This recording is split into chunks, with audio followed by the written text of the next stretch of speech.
اور بنیادی طور پہ ایران کا جو ابھی مطمع نظر ہے وہ سیز فائر ہے کہ کسی طرح سیز فائر ہو، وہ کہ ایران مختلف ڈائریکشن میں میزائل پھینک رہا ہے، لیکن اس کے میزائل کی تعداد جو اسرائیلی انٹیلیجنس اور امریکی انٹیلیجنس کے مطابق وہ تقریباً 2000 یا اس سے کچھ زیادہ ہے۔ لیکن کچھ لوگ ناقدین کا خیال ہے کہ یہ جو اعداد و شمار تھے یہ گزشتہ جو 12 دن کی جنگ تھی یہ اس کے تھے، اس کے بعد یقیناً ایران حالت امن میں رہا ہے تو اس نے مزید اس کی پروڈکشن کی ہوگی، اور موجودہ جنگ کا خطرہ ہر وقت ہی منڈلا رہا تھا تو لازم بات ہے اس نے اس طرح کی کوششیں کی ہوں گی۔ تو بظاہر یہ نظر آ رہا ہے کہ معاشی میدان میں ایران کامیاب ہوتا ہوا نظر آ رہا ہے۔ اب یہ جنگ مزید کس طرف ڈائریکٹ جا سکتی ہے، اس کے حوالے سے ڈونلڈ ٹرمپ نے بڑی ایمبیگوئٹی رکھی ہے۔ اس نے آج جو پریس کانفرنس کی ہے تو اس میں کہا ہے کہ ہم ایران کی نیوی کو ڈیسیمیٹ کریں گے، اس کے میزائل بنانے کی صلاحیت کو ختم کریں گے، اور اس کی صلاحیت کو ختم کریں گے کہ وہ پراکسیز کو جو ہے وہ سپورٹ نہ کر سکے، جو امریکہ اور اس کے اتحادیوں کو وہ کریں۔ تو اس کا ایک مطلب یہ ہے کہ ڈونلڈ ٹرمپ نے ایک راستہ کھول دیا ہے کہ بھئی کل ہو سکتا ہو وہ کہے کہ ہم نے کچھ ان کے لیڈرز مار دیے ہیں، ان کی نیوی کو تباہ کر دیا ہے اور ان کی صلاحیت ختم کر دی ہے کہ پراکسیز کو سپورٹ کریں، سو دیئر فور ہم جو ہے وہ جنگ کو جو ہے ختم کریں، جنگ کے مقاصد اچیو کریں گے۔ لیکن دوسری طرف اس نے گراؤنڈ ٹروپس کو بھیجنے کی بھی پاسبلٹی کو رول آؤٹ نہیں کیا۔ اب یہاں پر یہ بات اہم ہے کہ امریکن انٹیلیجنس تو کہہ رہی ہے کہ ایران جو ہے وہ کوئی فوری طور پہ امریکہ کے لیے خطرہ پیدا نہیں کر سکتا تھا، اور دوسری طرف بینجامن نیتن یاہو اسرائیلی پرائم منسٹر نے کہا کہ وہ 40 سال سے یہ خواب دیکھ رہے تھے کہ ایران میں رجیم چینج کی جائے، اور اس کے لیے جو ہے وہ اب ان کا یہ خواب امریکہ کی مداخلت کی وجہ سے پورا ہو گیا۔ تو یہ ایک بڑا مسئلہ ہے، لازم بات ہے کہ رجیم چینج کے لیے اگر امریکہ گراؤنڈ ٹروپس کے بغیر وہ ممکن نہیں ہے، اور ابھی 6 ہی سروس مین امریکہ کے جو ہلاک ہوئے ہیں، اگر یہ ہلاکتیں بڑھتی ہیں تو پھر ڈونلڈ ٹرمپ پر بہت زیادہ پریشر پڑے گا۔ لیکن جو معاشی صورتحال ہے، جس طرح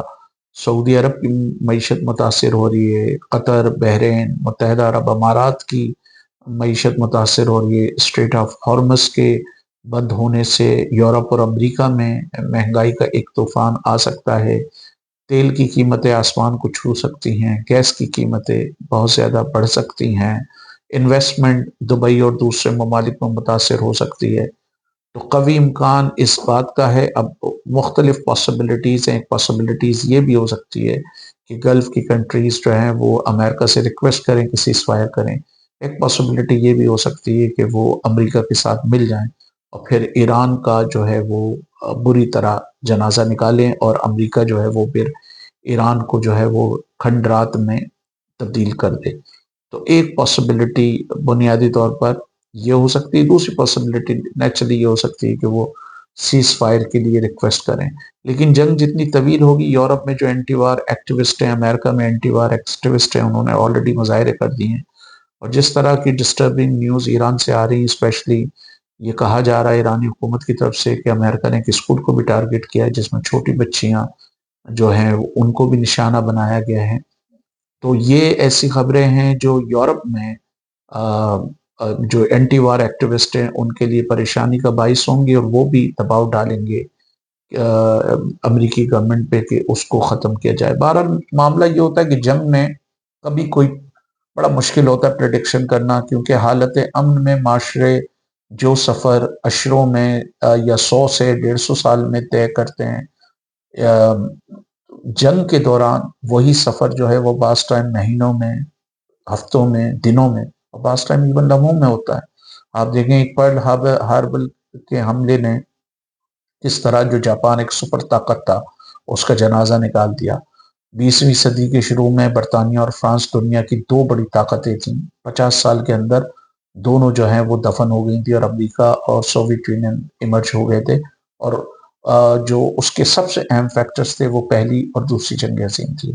اسی طرح 16ویں صدی میں 16ویں صدی میں اور 15ویں صدی کے اینڈ میں پورچگال اور اسپین جو ہے وہ طاقتور تھے، طاقتور ممالک تھے دنیا کے، پراسپیرس بھی تھے۔ اسپین کی پھر لڑائی جو ہے وہ نیدرلینڈ سے ہوئی، جو ایک چھوٹا سا ملک تھا، اور اس نے اس کو ناکو چنے چپوا دیے، اور نہ صرف اس کو متاثر کیا بلکہ برازیل کو ہی متاثر کیا، اور خود پھر نیدرلینڈ ایک سپر پاور کے طور پہ ایمرج ہو گیا۔ پہلی دفعہ جب جاپان نے رشیا کو شکست دی 1905 میں، تو کسی کے خواب و خیال میں بھی نہیں تھا کہ ایک ایشین ملک کسی یورپین ملک کو شکست دے سکتا ہے۔ اس سے بڑے وہ ہوئے تھے۔ تو اسی طرح ایران کا یہ ٹھیک ہے کہ امریکہ، ڈونلڈ ٹرمپ نے جس طرح اشارہ دیا کہ ابھی بڑی ملٹری سٹرائکس ہوں گی، تو دیر از اے پاسبلٹی کہ وہ ایران کو ریڈیوس کریں کھنڈر میں۔ لیکن اگر گراؤنڈ ٹروپس امریکہ اتارتا ہے اور گوریلا وار ہوتی ہے، تو اس میں امریکہ کو اچھا خاصا جانی نقصان ہوگا، اور امریکہ کو ہزیمت کے ساتھ اگر ایران سے بھی نکلنا پڑا تو امریکہ کا جو ایک امپیریل پوسچر ہے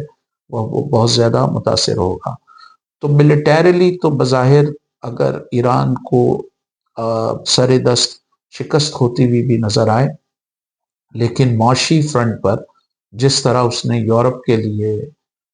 سعودی عرب کے لیے، امریکہ کے لیے مشکلات پیدا کرنے کی ہیں، اور مزید جو مشکلات بڑھیں گی، اس سے بظاہر یہ لگ رہا ہے کہ ایران کی اسٹریٹجی